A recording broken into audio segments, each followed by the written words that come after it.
Hello friendos, welcome to another episode of the Bosses of Earthbound. My name is Ben Sleva and I will be your host today, and every day really. Last time I left you, we were all stinky from swimming in the sewers, all covered in rat guts. This time we are traveling to far reaches of the earth to combat a unique enemy. Our new guy Pooh is going to show us around his hometown for a little clash of meteorological danger.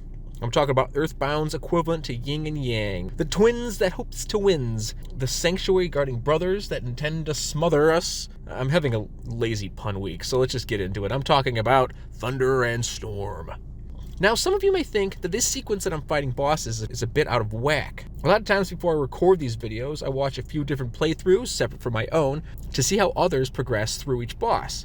And I was met with an overwhelming amount of people that don't fight these bosses until after Scaraba. Heck, even when we look at the boss stats breakdown, you can see that though they're listing the ways the videos line up, the HP level, experience points, and money hint that it should be fought in a different order.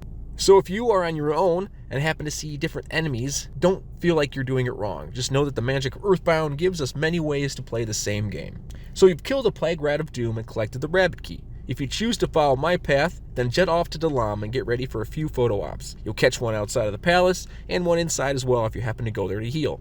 Walk through town to the southwest corner. On your way, stop at this shop and pick up a bunch of brain food lunches. They are a lifesaver. You'll frequent this place through the rest of the game because brain food lunches are the greatest recovery item. Make your way to the cave, use a carrot key, and head inside.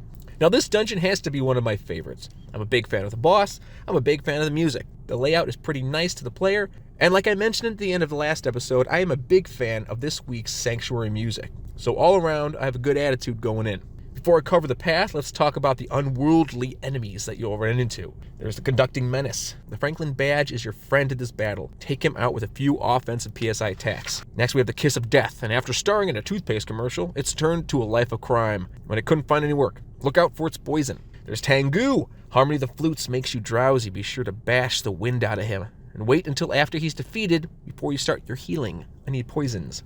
And there's Thundermite. It might be an easy win. It might not. It depends on who has the Franklin badge to reflect its bolts, and make sure Paula has that badge on. On your first couple run-throughs, this map seems quite intimidating.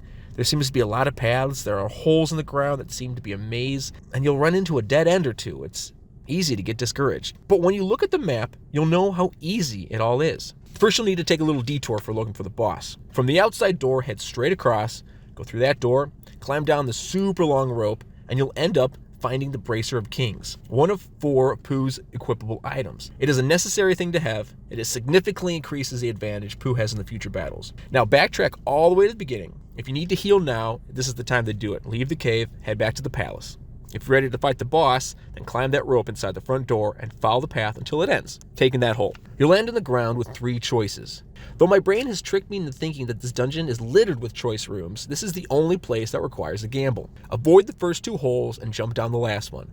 This will lead you to a smaller room with a rock candy. Grab that item. It is the most important optional item in the game. If you've seen my video talking about the rock candy glitch, you know. If not, I'll link the description for you to check out. In a nutshell, you can manipulate each player's stats by using a rock candy and assault packets, and you can do it 1 billion times, and trust me, it's worth checking out. Check out that video. Jump down the rock candy hole and continue to the end of the line to start your boss fight. That's the whole dungeon, boys and girls. Thunder and Storm are your 6th Sanctuary boss in Earthbound, and guard your Sanctuary Pink Cloud. While they are technically 2 entities, Thunder and Storm fight as one and share a single HP pool and moveset. They tend to take deep breaths before using their devastating intertwined attack, so Ness and his friends will have fair warning. Now speaking of attacks, they can bash, use a crashing boom bang, hopefully thwarted by the Franklin badge, summon a storm, which is a flash attack, blinding your party, and finally they set up and execute their intertwine move, which deals extremely high damage to one party member. Use PSI Rockin', Freeze or Fire, and Bottle Rockets if you have them to take them down. Remember to keep your party healed and use some braid food lunches to keep your HP and PP up, because it can get you up to 50 PP recovered, and that's like 4 moves guaranteed. If you persist enough, you'll win the battle, and you'll be one step closer to that ultimate mental power. Head outside, take in the view. It is beautiful. And before we get into the trivia and outro, I'm going to leave you with the Soundstone song So Far. It hits so very nice.